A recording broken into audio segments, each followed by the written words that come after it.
In this lecture, we are first going to look at several miscellaneous facilities that are provided by C++, but not fully discussed so far.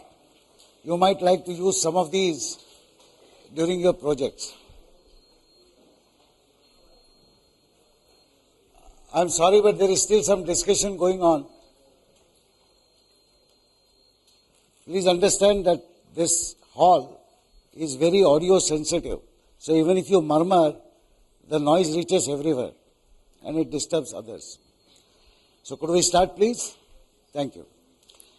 So as I said, we are going to discuss some useful features of C++, which will be necessary mostly during your project phase, and therefore we need to complete the discussion on those items. More importantly, we'll start discussion on the object-oriented programming paradigm, an extremely powerful mechanism of programming where we take our current notion of modularizing our programs through functions, structure definitions, etc., to its full-blown logical conclusion where separation of entities and their behavior is taken to a level where the programming language itself supports such separation, and we will see how exactly we can define and use object classes, instantiate objects, and work on those objects with absolute guarantee that nothing else in our program will be affected whenever we operate upon these objects. We are specifically going to look at graphics objects because many of your projects will involve use of some kind of graphics or something. We will be using a open source rudimentary graphics library called EZ Windows. It has all been installed already on all your OSL machines. In the next week, we will be working with these EZ Windows. We'll have more examples in the next lecture when we continue our discussion on object-oriented programming. First, there is something that we had very briefly seen, but I am elaborating it. When we define variables, we know that we can initialize variables at the time of their definition.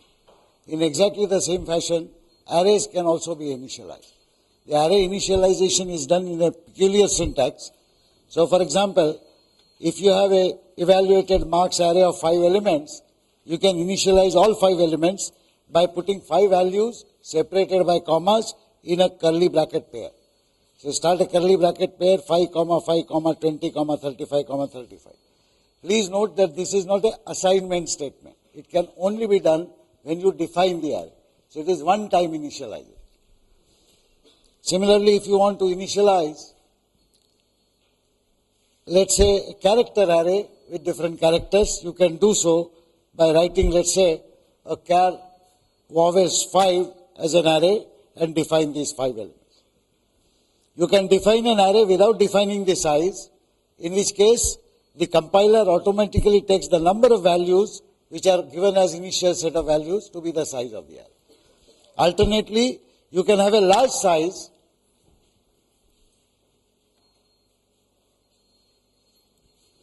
so you can, for example, have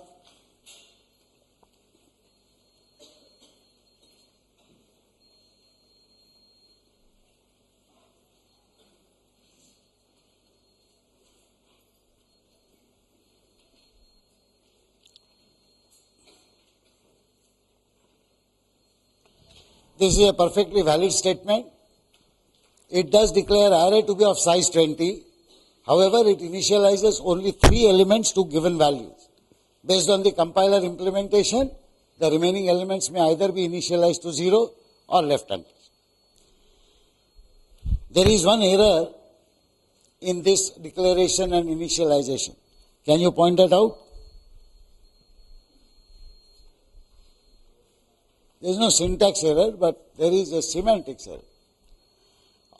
Remember that character arrays are typically used to store strings. And how do we store strings in a character array?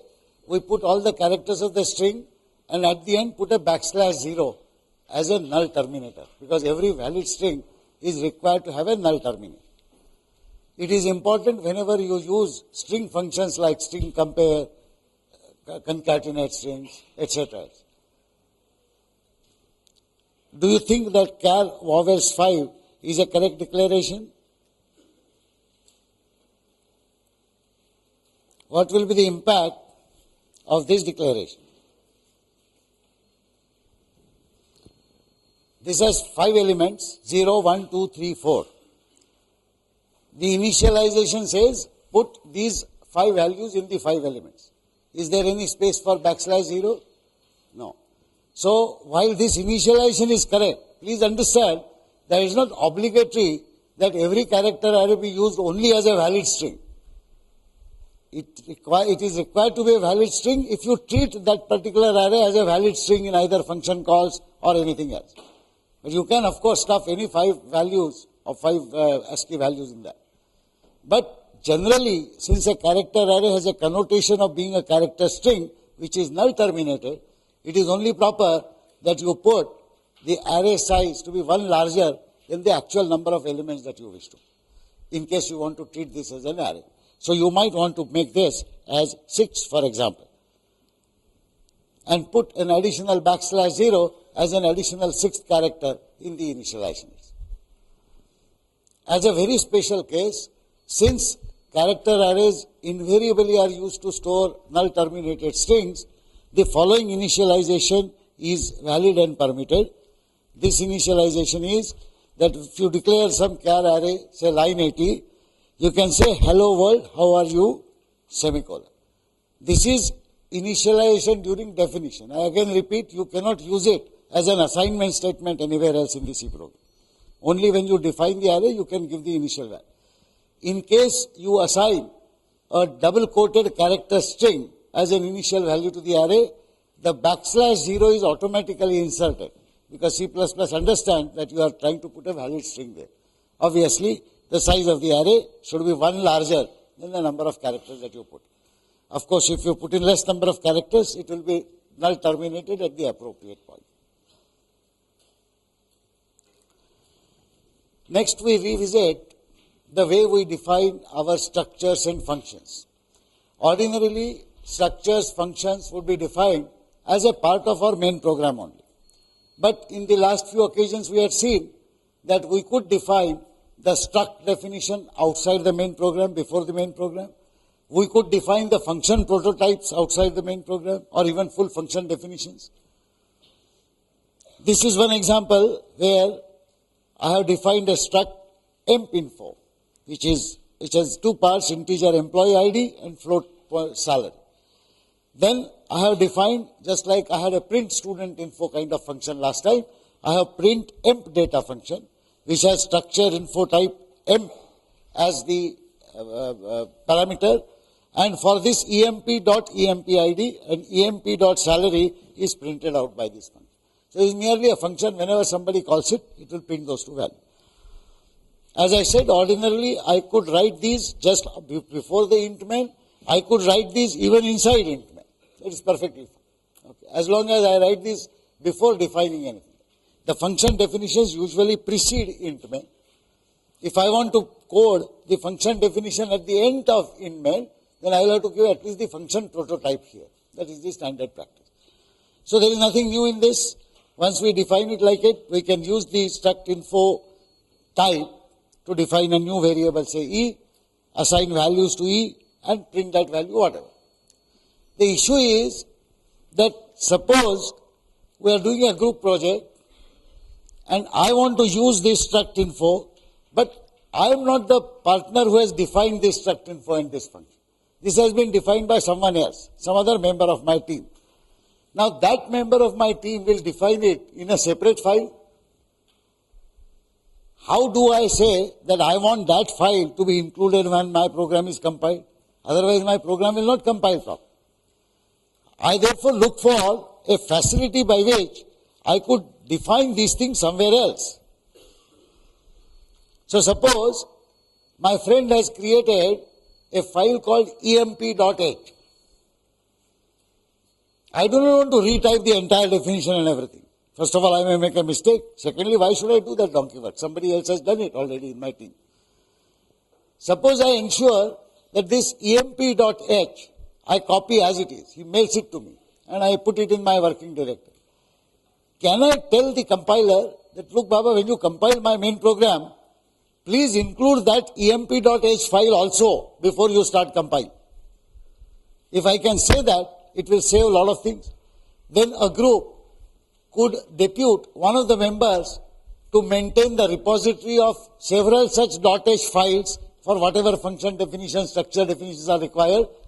And anybody who is writing a program which requires those definitions can simply tell the compiler that before compiling my program, take this header file. It is called a header file. That is what .h signifies. So suppose I created such a header file. There is indeed a facility available in all compiler systems, certainly in GCC, whereby we can direct the compiler to include this file in our program. The way this is done is very simple, and you would have guessed it because you have already seen some include statements appearing in your programs, albeit of a different nature. So just as I say include IOStream, include cstdlib, I can say include double quote emp.h. The moment I say this, the file, of course, emp.h is expected to be in your current directory. If it is not, if it is suppose in your friend's directory, then it is possible for you to give an absolute path of that file also in the string. Because after all, what this string contains is nothing but the file name. And file name can include the relative path where the file belongs. Needless to add, once I do that, this file will be included. How it will be included? It will be included by a stage in the compilation called pre-processing. In the pre-processing stage, the compiler does not immediately start translating your program into machine code. It actually looks at the entire text. And if there is any missing text, such as the one in emp.h, which is somewhere else, it will actually copy that emp.h physically into your program. It is like you using a gedit window, okay, and copy pasting that emp.h and then saving it and then asking it to be compiled. It is almost like that. So physically, compiler will do that job for you automatically. This is done by using compiler directives. Hash include is one such directive. When you say hash include, the corresponding file is included. So whenever the compiler actually starts compiling your program, it sees the entire text, including whatever was written in emp.h. And that is how things are perfectly fine.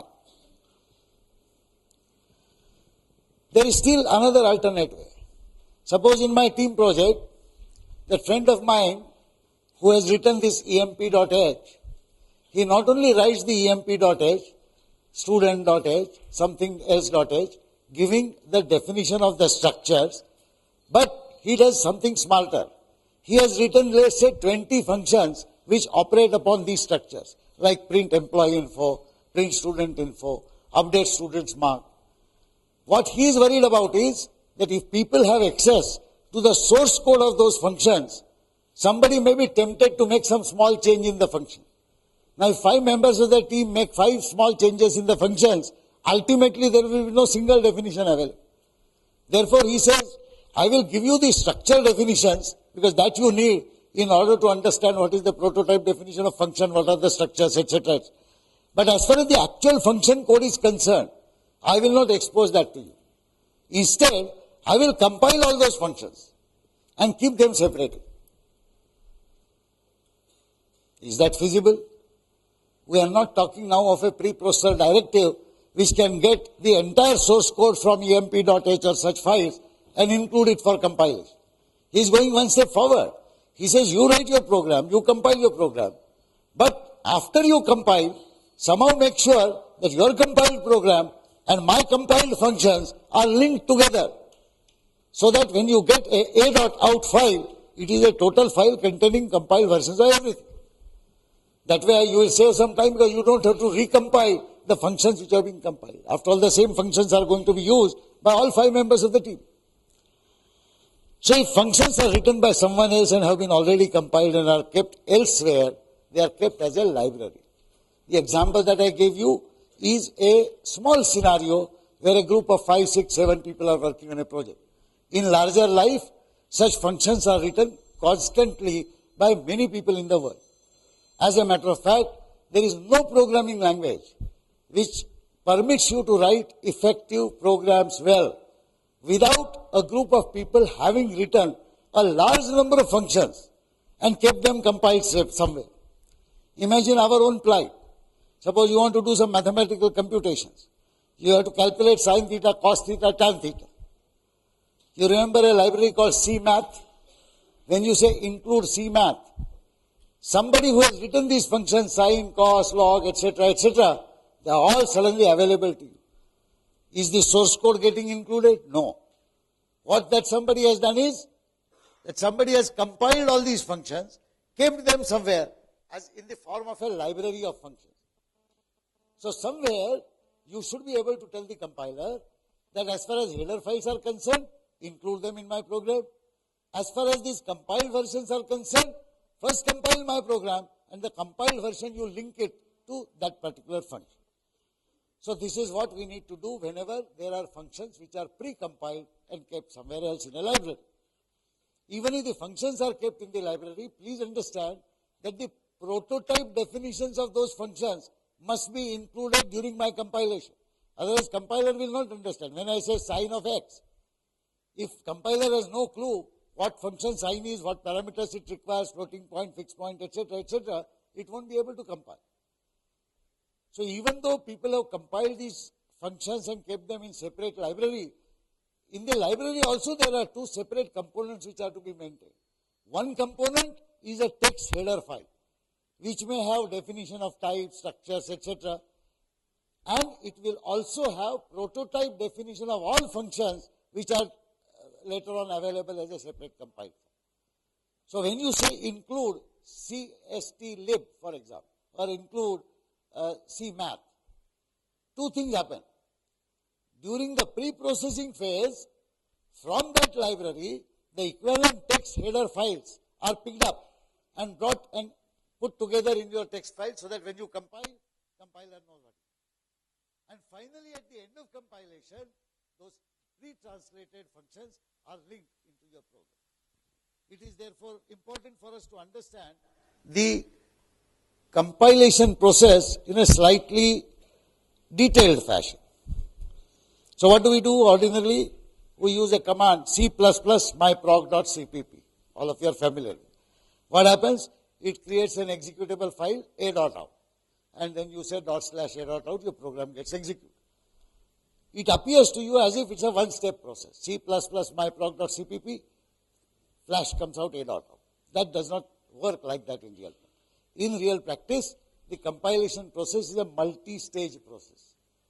In the first stage, the program first includes all the header files, etc., etc. That is called the pre-processing stage. It is not written here because we just discussed it. So there is a pre-processing stage in which all the compiler directives are expanded, are executed to make actually a text file of your .cpp which includes all the header files, etc. That is the pre-processing stage. After the pre-processing stage, your program is compiled. And this compiled version becomes what is known as an object code. Typically, if I have a program called myprog.cpp, the corresponding object code will be kept in a file called myprog.o. This object code is, you can say, semi-translated version of your program. Why semi-translated? It is still in the final machine language form, but it is not ready to execute. It is not ready to execute. It is semi-cooked form. Something else has to be done. And what is that something else? That something else is assembling that code and linking it to other precompiled programs which are included from the library. As a matter of fact, not a single C++ program can run without linking something or the other from the standard library. Remember, include IOStream. That's the basic that you need to include in anything. In general, in real life, you will be including a whole lot of libraries. Some standard libraries from C++ and some others which you yourselves have written. We shall later on see how to create such libraries on your own. You are already familiar how to create such external header files. Simple gedit and say emp.h and write down all the headers and then include it. That is simple. But if I have written functions, how do I compile? In what form do I keep? How do I tell my compiler later when it is compiling my program to include this particular library? So the library must have some name like cmath, cstdlib.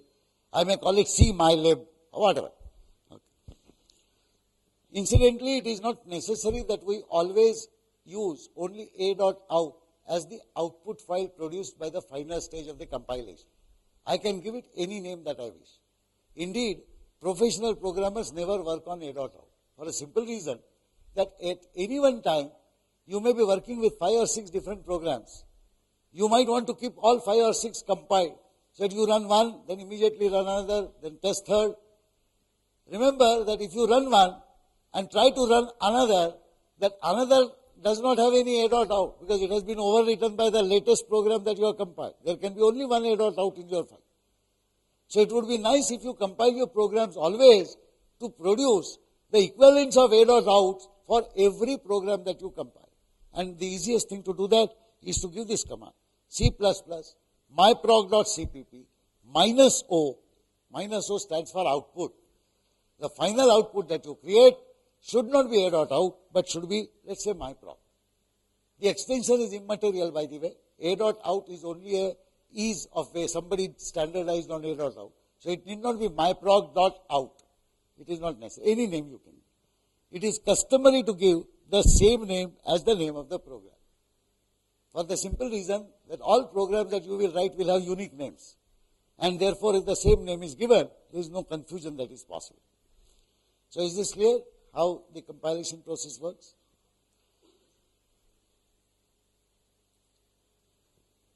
The notion of libraries is very, very important. As I said, first of all, you get the more power in the programming language because of the libraries. Second, these libraries also isolate issues and keep them separate. While computing sine, you are not wondering how to calculate logarithm. While computing matrix inverse, you are not worried about something else. So you localize the problems and put all your code and data structures at one place, related to whatever problem you are solving. The libraries which are pre-written and pre-compiled come in different forms. For most Unix systems, they take the form of one of the two forms. One is called the archive files. They're the traditional library files which have an extension .a. If you go in Ubuntu or any Unix system to a directory /lib or /user/lib, you'll find a lot of .a files there. The other type is called shared objects, which has an extension .so. These are less generic than .a, but that is immaterial as far as we are concerned. These would be files that would be used invariably in much of your programming work. The corresponding nomenclature used by the Microsoft environment is dynamically linked libraries. They are similar to shared object kind of. So they have an extension .dll. Those of you who have worked on Microsoft OS environment and in C, C++ or any programming language, you will find that the operating system environment consists of a large number of such dynamically linked library files, .dll file. Indeed, the operating system itself, whether it is Unix or Microsoft or HP UX or IBM AIX or whatever, the operating system itself is millions of lines of code, as I said. Nobody writes a single monolith million-line program. So there are separate functions. A major function, handle file system. Another major function, handle memory allocation. Third major function, allocate processing resources to different executing programs. Within that, thousands of other functions. Much of these are also written in terms of files. So the operating system itself, when you install an operating system, which is an executable file actually, before that, you take the operating system source code, which itself could be written in any language, compile and link it with various libraries and install it. It is slightly problematic because it's a chicken and egg story. Without the operating system, how do you put a compiler and compile? Without a compiler, how do you do the operating system compilation? We're not going into those details.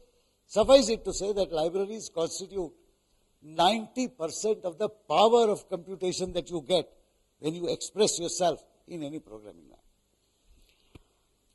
So all standard libraries of C++ provide an interface. What is your interface? Your interface, for example, is to be able to say,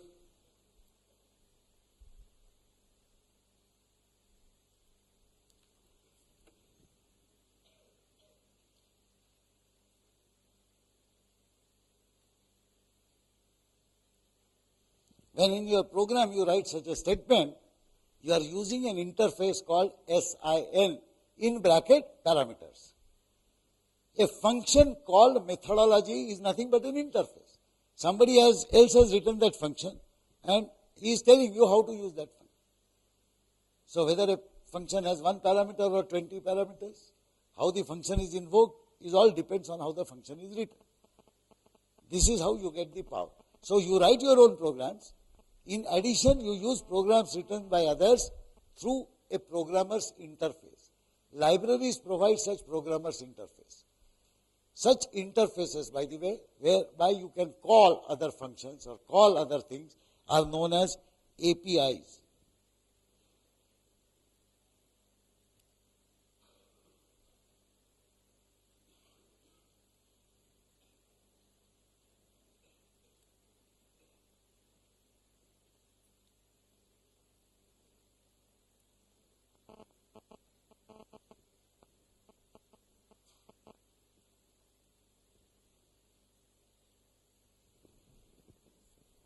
And the power of any environment, whether it is operating system, whether it is some libraries, whether it is this or that, is always judged by the power of the APIs that is available. Note that a library such as CMath could again contain hundreds of thousands of lines of code. If someone told you, read all those 100,000 lines of code and then figure out how to calculate sign, how to calculate cost, you'll go mad. Therefore, these application programmers' interfaces are separated out. List of functions is given somewhere. How to call a function is given. What does that function return is given. And that is your interface. You need not know then how somebody is calculating sin or x or cos or whatever inside. So the beauty of API is they filter the knowledge of usage of certain pre-written programs and they give you that filtered knowledge in terms of an interface that you can use, that your application software can use. This particular fact, this particular feature is carried to its logical end when we discuss the object-oriented paradigm which has emerged as the most popular programming paradigm these days. We'll do that later. So is this clear? Fine. Some additional features, we often require debugging help. So whenever we write statements, we are not sure whether something is working or not. Say for example, I opened a file. So I have defined an in file, it's called data.txt. When I open it as a read file. Ordinarily I expect the file to be open, but there could be various reasons. File may not exist in my directory. File may exist, but I may not have read permission in that file, to that file. Okay. File may be corrupted. Whatever. If for some reason the file cannot be opened, the file pointer will not be assigned a valid value, it will have a null value. We have seen earlier in our programming examples that after opening a file, we will invariably look at that pointer, and if it is equal to null, we will say error, return.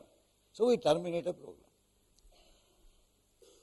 This is not the only situation. There could be other situation where I expect, let's say somewhere in my program, some value of x should be greater than y. And only then it should work. But suppose my program, while testing, it bombs.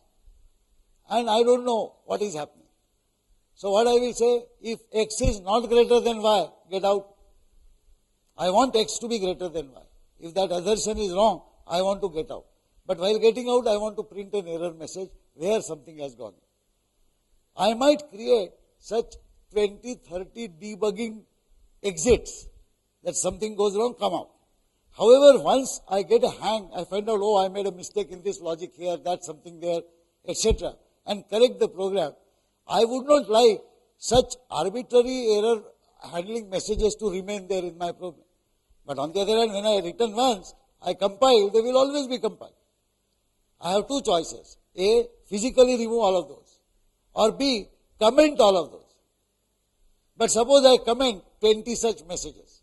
Now after some time my friends decide some additional functionality should be given, I write that. And that additional functionality, while writing it, I make changes, the whole thing collapses again.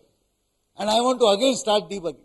So I'll have to hurriedly remove all those comments from all the 20 statements that I had written.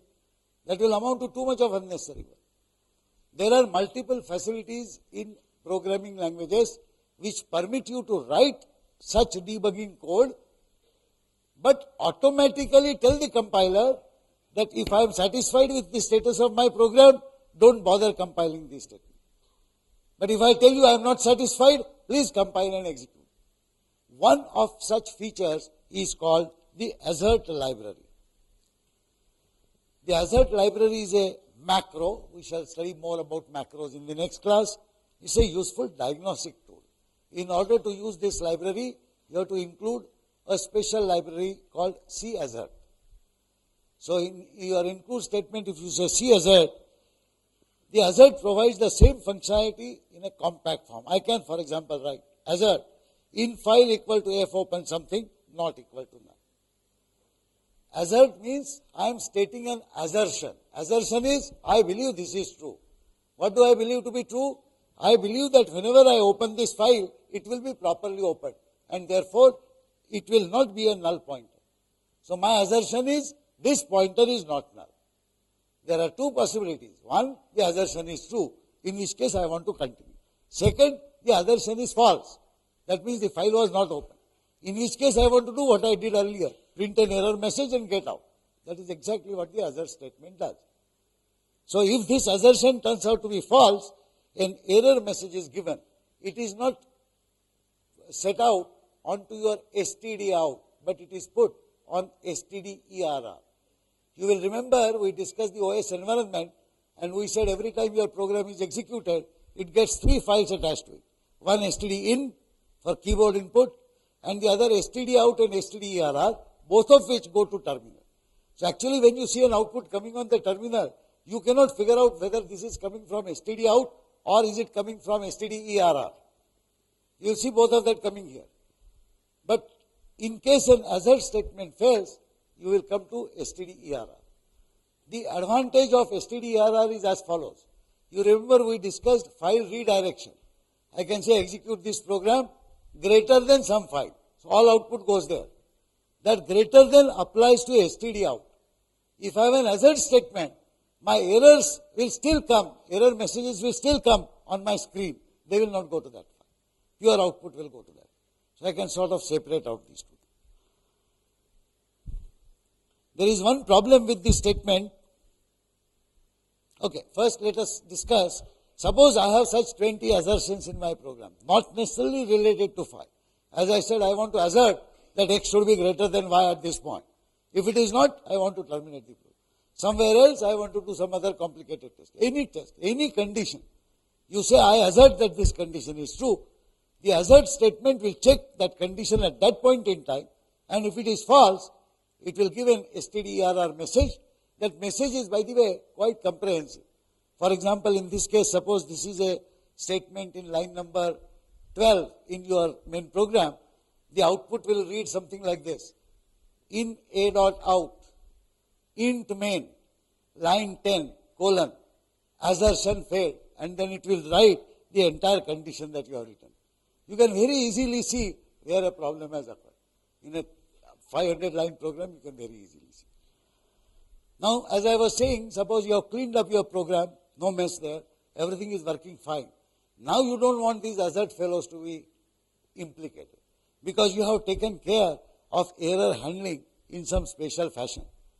That is the purpose of writing good professional program. You don't want errors only to go in a professional program, errors to go to stderr. After all, the end user is playing a game of snakes and ladders, for example. Now, you certainly don't want to say, assert snake not found or some such thing during the game. It has to work properly and that error has to come separately.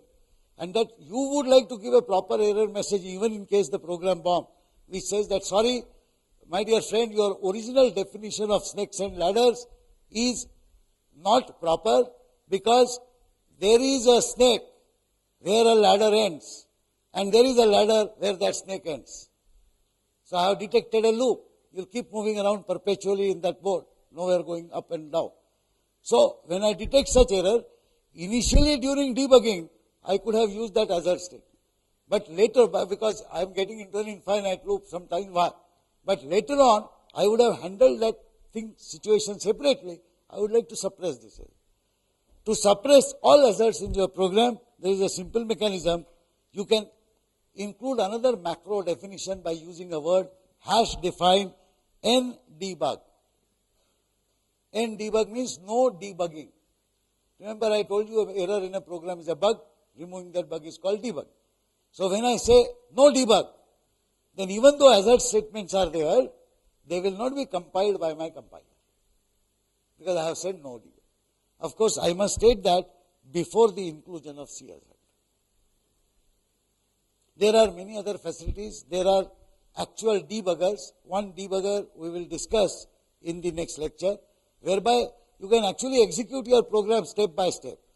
And at every step you can see what is the value of this variable, what is the value of this pointer, what is the value of this structure element, whatever. Here is another compiler directive for macro definitions.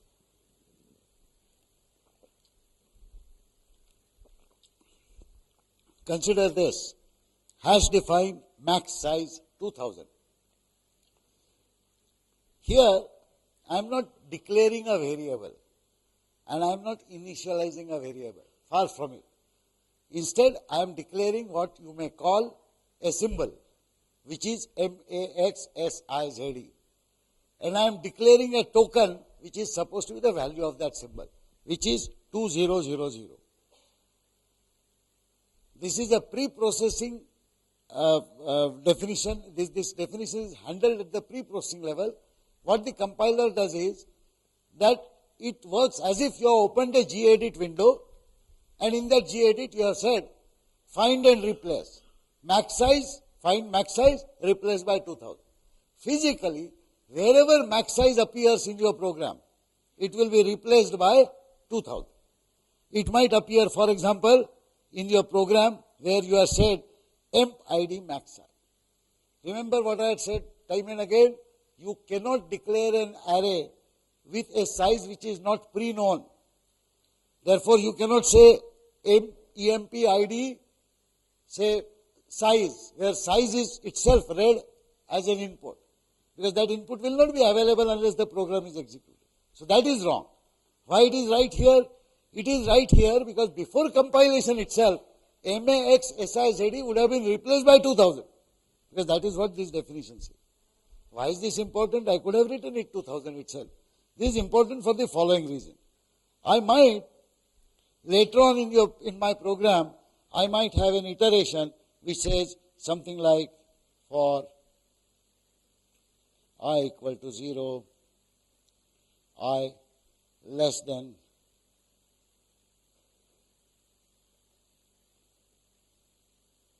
max size, I plus plus, and some statements. Somewhere else, I might simply say cout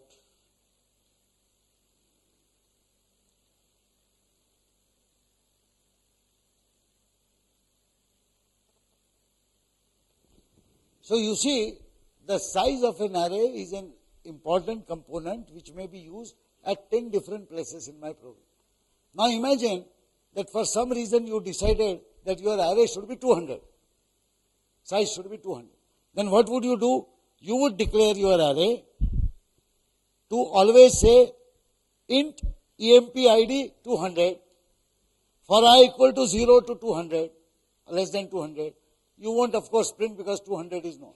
But basically the number 200 will occur at 10 different places in your program. Now when you sit together and discuss the project further, somebody points out, boss, this size 200 is not sufficient. The solution that I want to seek of this complicated matrix equation may have an order greater than 200. Maybe 500 is the right place. then what I will have to do? I will have to change wherever I have said 200, I will have to change it to 500. I might forget to change at one place, causing a lot of problem. If I have used a macro like this, hash defined max size 200, let's say initially, it would, when I compile it, it will compile with size 200, it will print 200, it will run this loop for 200. But the moment this decision is made, I will simply say define max size 2000 and recompile the program. What the compiler will do is, it will replace max size by 2000. Okay. Suppose I use this to say hash define C28.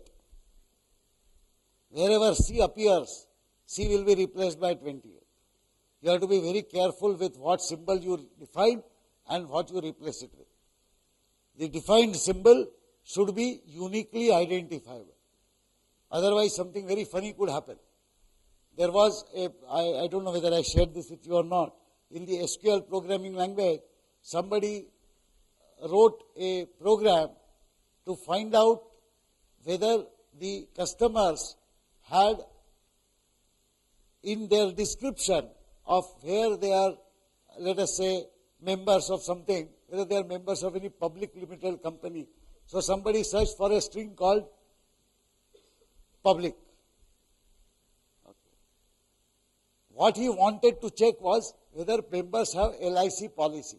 So he actually gave a string called LIC. PUBLIC also contains LIC. So in this search, everything that was public also came out, with people not having any LIC policy. So the marketing people who were given those customer IDs, saying this fellow has a LIC policy, go and call him. They started calling everybody and people started wrapping them. I have nothing to do with LIC. Now this kind of thing should not happen in your program. So you better be careful about what symbols you define and what you replace. That's the reason why macros usually have typical thumb rule, define a macro symbol to be all caps, because it is unlikely that you will use all of them as caps in normal variables and others. We look at another important function which is extremely useful whenever you are doing simulation of games of chance. You want to generate random numbers. There is a random number generator function called RAND. This generates successive calls. Successive calls to this function will generate a sequence of numbers which are apparently unrelated to each other, and therefore they are called random numbers. Of course, this sequence is generated by some algorithm, and that algorithm will generate a number based on some previous number and some steps in the algorithm. So obviously, if you give a starting point, that algorithm will always generate the same sequence. The trick is whether I can cause a different starting point to be given to that sequence. We shall see that in a moment, but this function is used in this fashion. When I say num equal to RAND bracket, no parameter is required. Every call to RAND is guaranteed to give a new number in the sequence. It will never return the same number. It will return the next random. So if I want to generate, let's say, 9 random numbers, I can generate 1, 2, 3, 4, 5, 6, 7, 8, 9 and print them. I will get separate random numbers generated. You are all familiar with these? Anybody who has played snakes and ladders or Ludo or something will know. Games of chance, you just throw a dice. A dice has 6 faces and each face has a unique number. So 1, 2, 3, 4, 5, 6. Now when you want to simulate a board game, then you would like to simulate the throw of a dice. The point in throwing a dice is every time you throw, randomly some number will come up. Okay. How do you simulate such randomly generated numbers? Well, you can use RAND. For example, if I generate a random number, I know the number generated is an integer number between 0 and some arbitrary max number called rand max. If I take a modulo 6, I will get a number between 0, 1, 2, 3, 4, 5. And if I add 1 to it, I got a dice value. So I can generate a large number of such dice values. I can, for example, simulate a game of snakes and ladders where the computer plays player 1, computer also plays player 2. So I start it, and I may have some graphical display of how my coins are moving on that board. Every time a number is generated, it is displayed. Player 1 generated 4, player 2 generated 6, played again, generated 1. Somewhere you got into snake, onto ladder, whatever. The point is, I run this program, it runs perfectly well. Tomorrow when I run it, will I get the same sequence? Unfortunately, yes. That is because the starting point, when you first call the random number, it will have some fixed algorithm to give that, and that sequence will be generated. So if in your game, for the first time, player 1 wins and player 2 loses, for eternity, player 1 will win. That is not simulation. You would like different sequences of random numbers to be generated. That is one. The second issue is, are these random numbers really good? How do we define a good random number? A good random number in a throw of dice, for example, is an equiprobable random number. That is, 1 is likely to come as many times as 2, as many times as 3, etc. So suppose you throw a dice, say 60 times. On an average, you expect 1 to come 10 times, 2 to come 10 times, 3 to come 10 times, give or take 1 or 2. I would like to check the property of this random number generator, whether it generates uniformly distributed random numbers or not. And second and most important, somehow I would like to ensure that because of a certain way in which the first sequence comes, my player 1 does not always win every time I run the program. There is a good probability chance that any player can win. We shall see how both of these things are tackled. First of all, as I told you, there is an internal algorithm which generates a random number, and that algorithm depends upon some starting point. At any time of the point, when you call this for the first time, there is a fixed starting point that algorithm has, which it uses every time. Subsequent calls will, of course, the algorithm internally will remember in its own data structure what was the last value given, and it will give you a next value. If you could break this jinx by giving an initial seed value yourself, saying, I don't like to start every time from that point, I'll give a different value. After all, there are large number of possible values that you can start with. So collect a value from me. I'll say give seed value for random sequence. I collect the seed.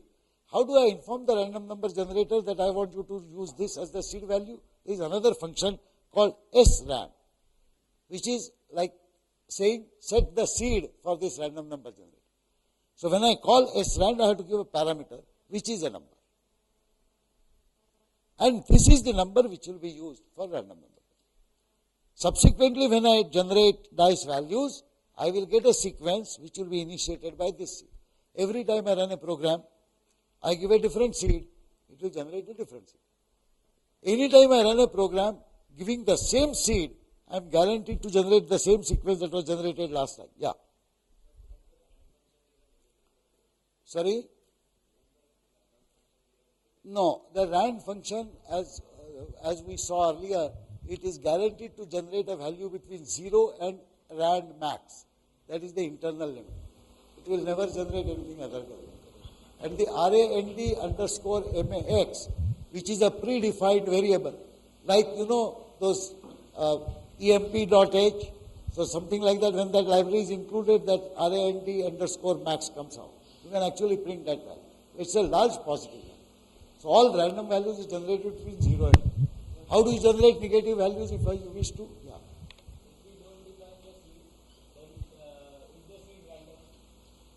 If you don't define the seed, it will use a predefined seed to start the generation. And it will always use the same seed. So that is why every time you run this program, it will generate the same sequence of random numbers. If compiler doesn't know, it's the algorithm. When the library comes into your thing, it's like you initialize some variable to 25. When that algorithm comes and gets included as a library function, initially the starting point is predefined there, something. It is only a call to srand which will cause that value to be set to something else.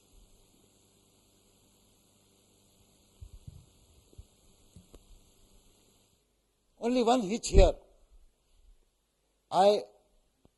Every time I now game of snakes and ladders, a game of Ludo, or any such chance game, distribution of playing cards, whatever, which I want to do randomly, I have a problem. Every time it asks me, give me a seed value. In a professional program, I write such game of snakes and ladders, something, give it to you, you play. Now, he is expecting snakes and ladders, suddenly say, give a seed. He'll say, who is seed? Because the end user is executing. I would like automatically a new seed value to be given, which is guaranteed to be different. How can I guarantee? Should I generate a random number and use it as a seed? Yes? Seems to be a sensible option. Will it work? It will not work. Because every time I run the program, the first random number generated will be same. And therefore, it will change the original seed, but it will change it with the same value every time. So, randomly generating the seed guarantees non-random numbers generated every time you run.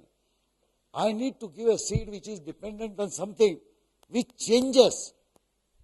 Guaranteed fashion, it changes every time you execute a program. There is only one commodity in the whole universe which changes in a guaranteed fashion, and that is time.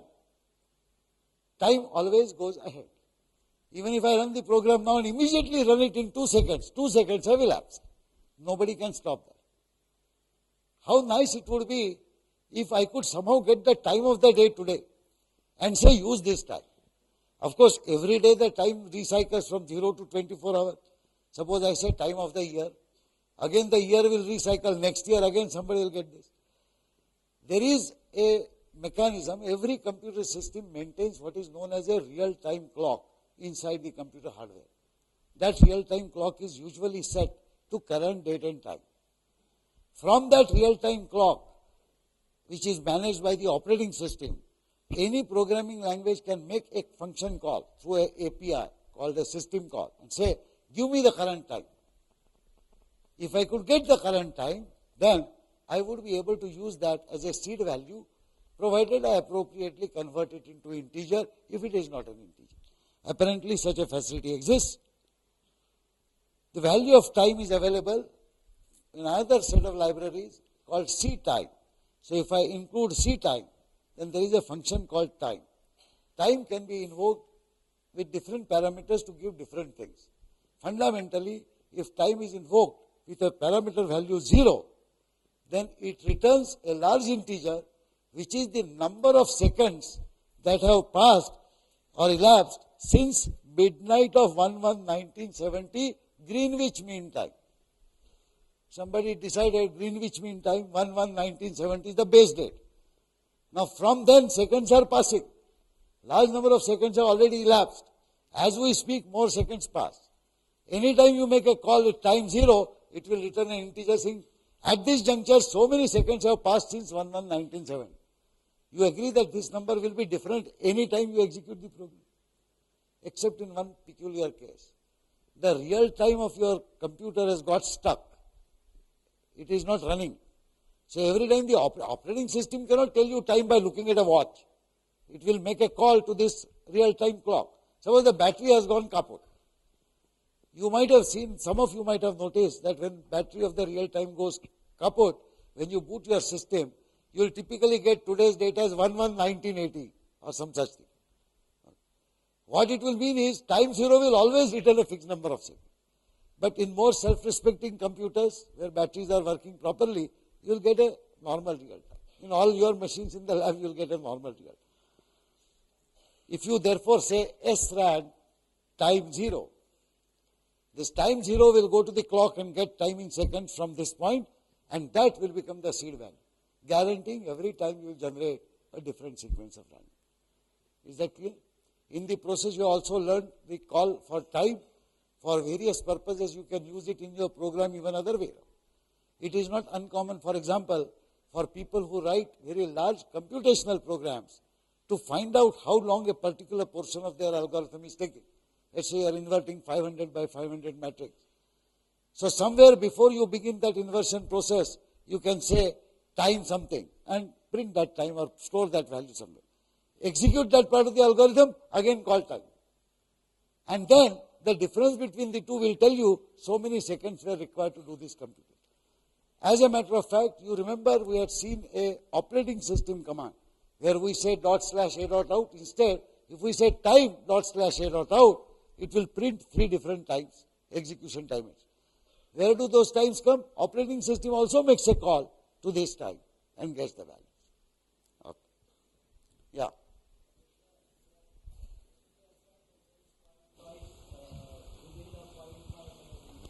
Then it will give you a difference between, actually you will see the parameters. Seconds is what is returned when you say time 0. The actual time is maintained up to milliseconds.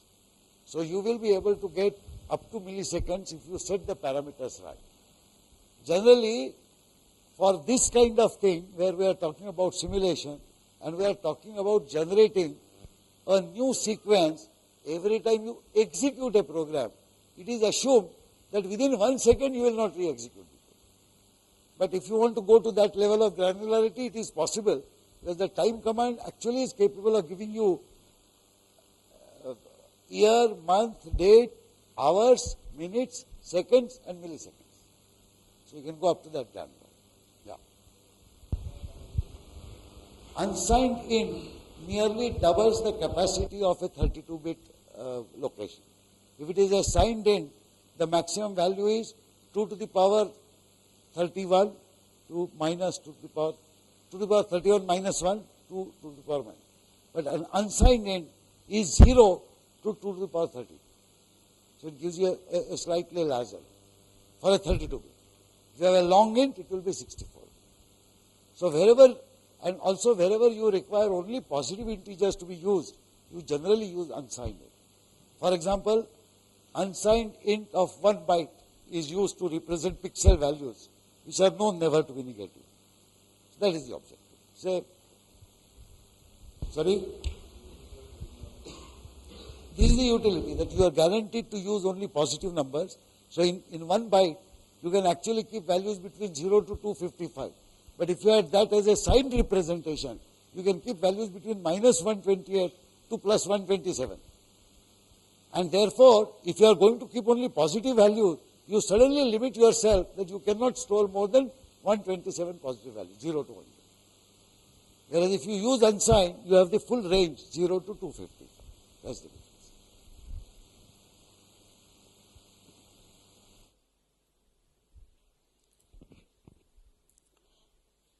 Next is the second question. Do I get uniformly distributed random numbers?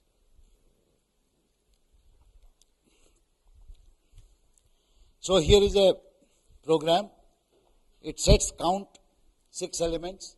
It wants to count how many times 1 occurs, how many times 2 occurs, how many times 3 occurs. It sets up a random number seed, generates a large number of random numbers, say 60,000 numbers. Every time it will generate a random number, it will take modulo 6 and add 1. That is the dice value. Since the arrays are 0 to 5, it will subtract 1 and use the dice value itself as an index. You remember associative array? So if 1 comes, the 0th element is incremented by 1. If 5 comes, 4th element is incremented. If 6 comes, 5th element is incremented. So these 6 elements of array will be automatically incremented every time a number is generated.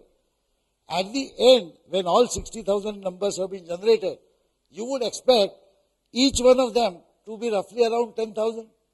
If that is so, then you have a uniformly distributed random number set. So you print out these counts. I have run this program for 60,000 and for 6 lakhs. And these are the counts that I got.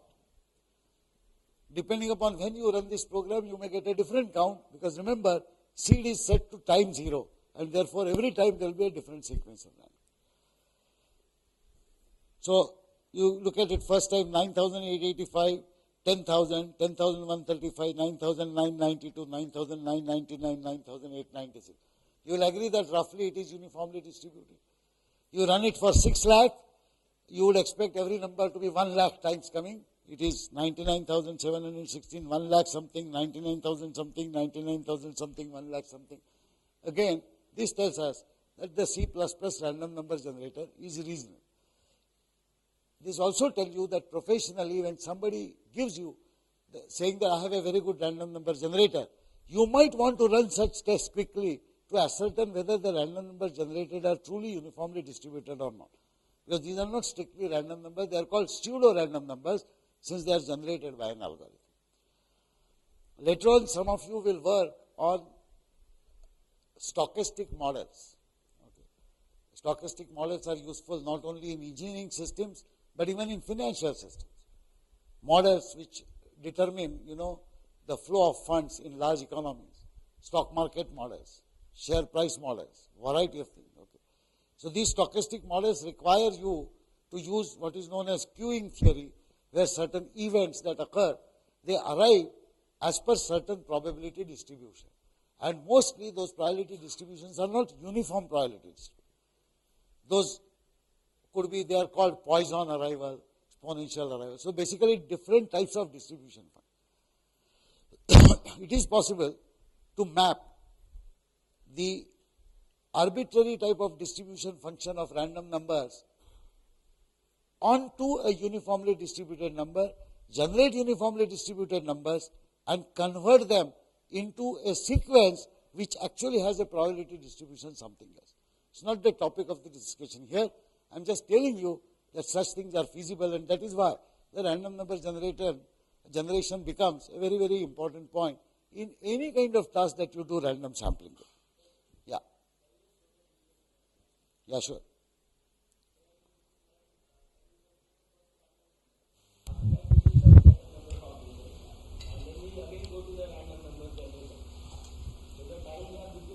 No. Please remember, time is used only once in my program. I am never coming back to that point of view. This is the SRAN time 0. That's the only time that the setting is done in that algorithm. By SRAN time 0, I don't mean every time you generate a random number, you use that time. No. SRAN is executed only once. And that is to set the starting point of that algorithm. Subsequently, you will call only RAN. And subsequently, all the calls will generate a random number based on the previous number that was generated, and so on, typically. So, setting is done only once in lifetime, in the execution of your program. When you re-execute the program, then only it will be done. Not. With this, we now move over to a preliminary discussion on object-oriented programming. We will, of course, be discussing this a lot more, but here we are just understanding some simple concepts. To tell you this logical isolation and logical construction of real-life objects, I have shown here an example of a cell. Those of you who have studied preliminary biology will know that every living organism has cells. All of us have cells which are different kinds of cells. Eyes have rod cells, cone cells, blood cells, etc. Cells, all cells have a peculiar property. They have an external membrane and there is fluid inside this membrane. And inside this fluid there is a nucleus. The entire behavior of the cell is determined by properties which are hidden inside that nucleus.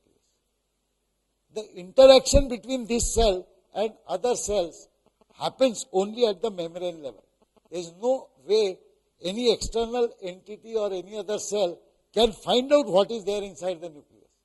There is no direct access to that. The nucleus, therefore, is a private component of a cell. It contains its own information.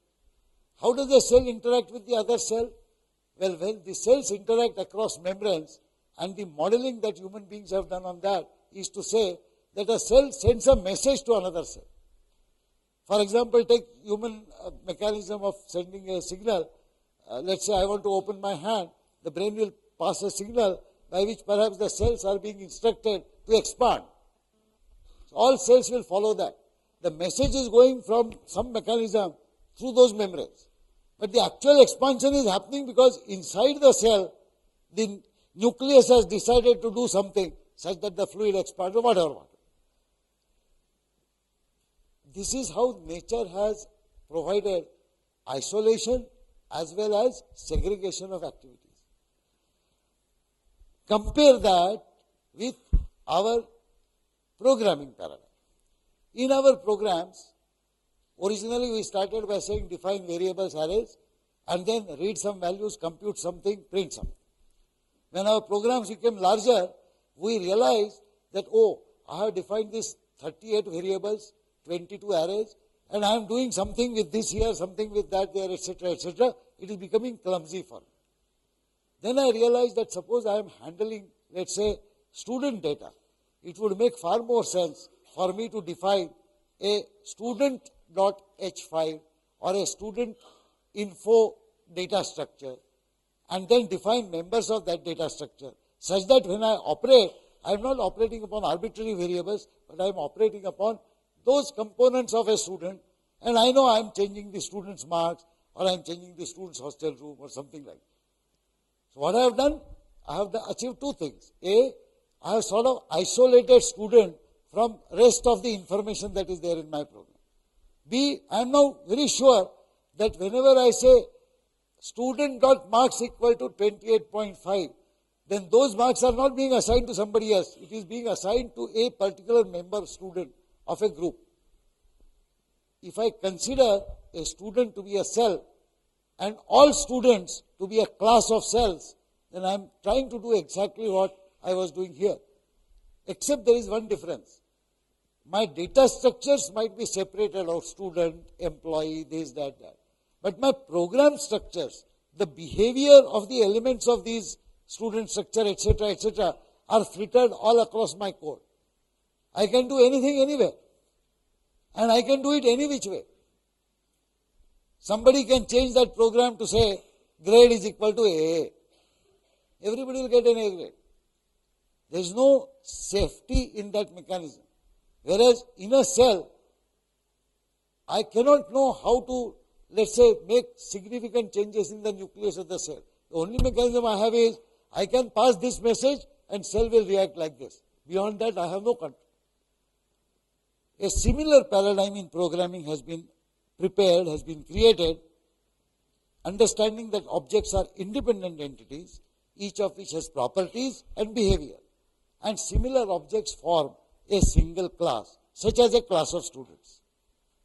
Once a class is defined, I can define properties of a class. It is like defining student info, struct student info. So these are the properties. Student has roll number, student has hostel number, student has marks, student has CPI, whatever. But there is also a behavior. Student CPI will be calculated like this. Student's hostel number will change from this to this in this fashion. So these properties are also part of that class. Today, we are able to put the properties in an isolated fashion for students, for employees. But we are not able to put the behavior and tag it with these properties. In an object-oriented paradigm, I can take my programming constructs to a level where I can say that these are the properties of these objects of a class, and this is exactly how the behavior of every object will be. That student CPI will be calculated in this fashion only. And to the external world, I will not permit to define CPI in any which way. So I can define what interfaces external world has with any object. And I will say you are permitted to interact with the object of this class only using this interface and nothing else. Please remember, today in your C++ program, it is not possible. Because in your program, you can arbitrarily take fifth element of an array and set it to anything that you want, no matter what that fifth element defines. Such a independence and freedom is detrimental to proper systematic programming. So you try to utilize the object-oriented concepts and try to define what we call an object-oriented programming. The cornerstone of the object-oriented programming is the ability to define classes, to define properties and behavior for every class, to ensure that all elements of that class inherit the same properties and same behavior. These properties usually will describe data elements, and the behavior is defined through member functions. What is guaranteed is, other than these member functions, nothing else in the world can ever change any value of the data element of that object. That is the guarantee. So you don't have the liberty of going and changing any element of array, changing any value of variable as you please. It is not possible. These member functions are also called methods. Let us see some examples very quickly. We will of course be elaborating on this in the rest of the course. So these member functions are brought to operate whenever a member is instantiated. It is like defining a variable. You are given struct info, struct student info something something. Later on in int main, you say struct student info S. Now S is one student. In our terminology, S is one object. The moment you create S, not only memory is allocated to various data elements, but S now becomes ready to work with all the functions which have been defined for that class. It is not just the data element, but also the function. So behavior also gets defined. When you define a class, you define also the member functions. Sending parameters to a function is like passing a message across the membranes of the cell. Only that is the only mechanism to do anything with those member data elements. And you can do so only using public functions. That is why when you define a class, you can define private functions and public functions. There is a third category called protected functions or protected access. We will not go into that. Most importantly, all private data members of an object are hidden from us. We do not know what is the name of a variable which contains CPI of a student. We do not know that. We cannot change it. We can only call a function saying, please recalculate CPI. Okay. And I can send some parameters, grades in various courses, whatever. What it does internally, its own problem. So let us quickly see some preliminary example. You say class name. It's very much like struct, some name. Okay. The only difference is in a struct, we will define only data elements in a structure. Here you define data elements and functions, which are all private. Then you say public colon, and you define public member functions. These public member functions are the ones which rest of your program can use to do anything with the object. Then there is a class called protected access. We will not go into the details of this. I have included only for the sake of completeness. Once you define this class at the beginning of your program or before your program, you can then instantiate an object by writing class name C1. It will create, just like a variable C1 is created by saying int C1, class name C1 will create an object C1. CList 1000 will create an array of 1000 objects. Each one of which is an object. How do I use member functions? How do I initialize values, etc., etc.? Here is an example. Employee class. I am defining class of employee, class employee, char emp name, float emp salary. Just two parameters. Each employee has salary, each employee has a name. I defined public functions. Please note, I am not defining the complete function, I am defining only the prototype. In a class definition, the prototype is sufficient at the beginning. I have to, of course, define these functions in details, which I can do immediately following the class definition. Notice the four names: set name, get name, set salary, get salary. And there are parameters: set name, there is a character string; get name, there is a character string, which is an array. When I send an array character string pointer, I will get back the name in that itself. In set salary, I send a floating point value, which is to be set to salary. In get salary, there is no parameter, it returns a floating point value. These are the four functions with which I can operate upon this object. Please note that I have emp name and emp salary. These are not visible to me. In my program, there is no way I can assign a value to emp salary of any person. This is very much unlike that struct emp info. Struct emp info, if I had said that, and then later on said struct emp info, say E1, then E1.emp salary equal to something I could write. That is not feasible here. Anything that you want to do with values inside the object has to be done through the public functions. Here are the definition of 2 or 3, 4 public functions here. Void employee colon. This is called a qualifier, because employee is the name of the class. Set name, char star name. Or what I do? Simple. String copy, emp name, nm. Set salary. What do I do? Whatever is the parameter I get, I assign it to emp salary. Notice that public functions are capable of collecting parameters which come from messages from outside world. and access the private members to set their values or get their values. So our interface is to these functions. But when we call these functions, we don't see the internal names. Remember, how will we call this? We'll say set name some array, get name some array, set sal some array. Here is an example of what happens here. Here is the main program. I have said employee E. I have created an object called E. I have defined two E name 60 and float E salary. These are my local variables. They have nothing to do with an actual employee. In these local variables, I read the name and salary of a person. The way I invoke the public function is to say, if this is an object E, I say E dot set name. So object name dot any public function will invoke that public function for that object. Please remember, when employee E is defined, the space is created in the memory for that employee. The data elements are put there. And also the prototype definitions are logically available along with that employee. Every object inherits all properties, not just the data elements, but also the behavioral property. So when I say E.setName and I pass E name, it will set that name. E.setSalary, E salary. It will take the E salary, execute that public function. We know what it does. Later on in my program, if I say E.getName and give some E name, it will get the value of the name of the employee E. Similarly, you will get the value of the salary of the employee. I can print it. Logically, what has happened? We are doing similar programming, but we have isolated things now very well. Object class is now an independent thing. I have defined the functions appropriately. Utilizing these functions is very easy. I say E dot something and that something happens. Here is the issue. The modern programming languages which have these object-oriented features such as C++ and Java, which are most popular. C# is a similar object-oriented programming language in the Microsoft environment. There are some scripting languages such as Python.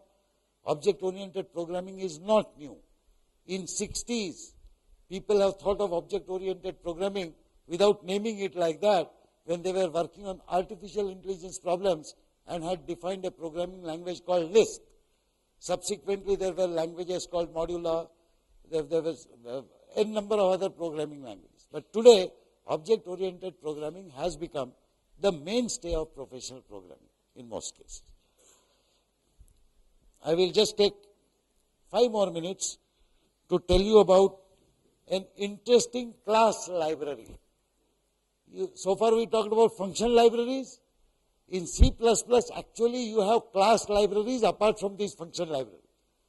And these class libraries come with predefined classes and with predefined public functions for those classes, all implemented. So when you compile your program using these class libraries and include these class libraries, you can invoke any of those functions to get variety of things done. What we are very quickly looking at it, and we will elaborate this in the next class, is the graphic object displaying capability. We typically want several windows on our screen. This is one window what you see. We want to draw graphical shapes such as rectangles, circles. We want to plot graphs.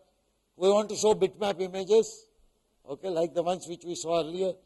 And we want to write text strings in Windows. These are the various things I want to do. I don't even know how to draw graphics by any program now. But suppose I use a graphics package. The one which we shall be using is called EZ Windows.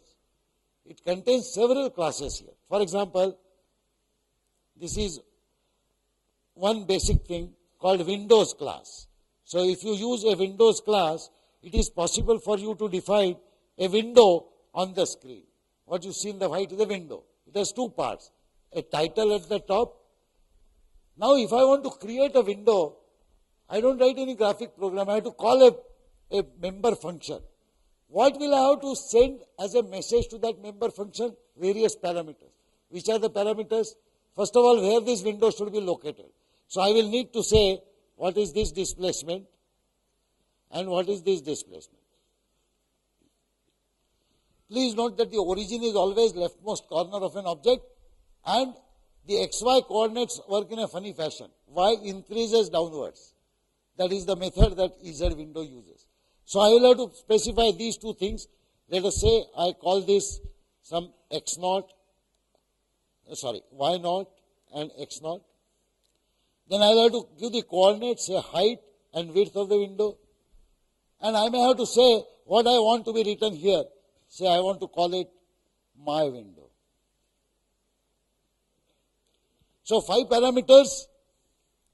Which are those 5 parameters? X naught, Y naught, the position of this corner, the window size, H and W, and what string I want to give. I would like a facility by which say, I have defined my window as say MW. And I would like to say MW open. And I will give these parameter values. I would like somebody to immediately draw this window for me. In exactly the same fashion, I could actually draw variety of other features. For example, I may say draw a triangle. I may say draw a triangle which is all red. I may say draw a line. Okay. I may want to say draw a sine wave. How can a graph of sin x be drawn? I have to draw various points actually, right? It so happens that EZ Windows does not have a function to draw a point. It can't draw a point. It can draw a line, it can draw a rectangle, it can draw a circle. So one simple way of forcing it to draw a point is to draw a line from a point to itself. You're cheating the system. Actually, if you do that, that point is not even visible. But if you draw a point from that to some 0.005 centimeter or something, you'll actually get a point. We shall see all such things in the subsequent class in greater details. Next week, I will set up a whole lot of pre-written programs which are written as samples, which you can yourself sort of execute, understand these, and maybe use these in your projects. Okay, thank you so much.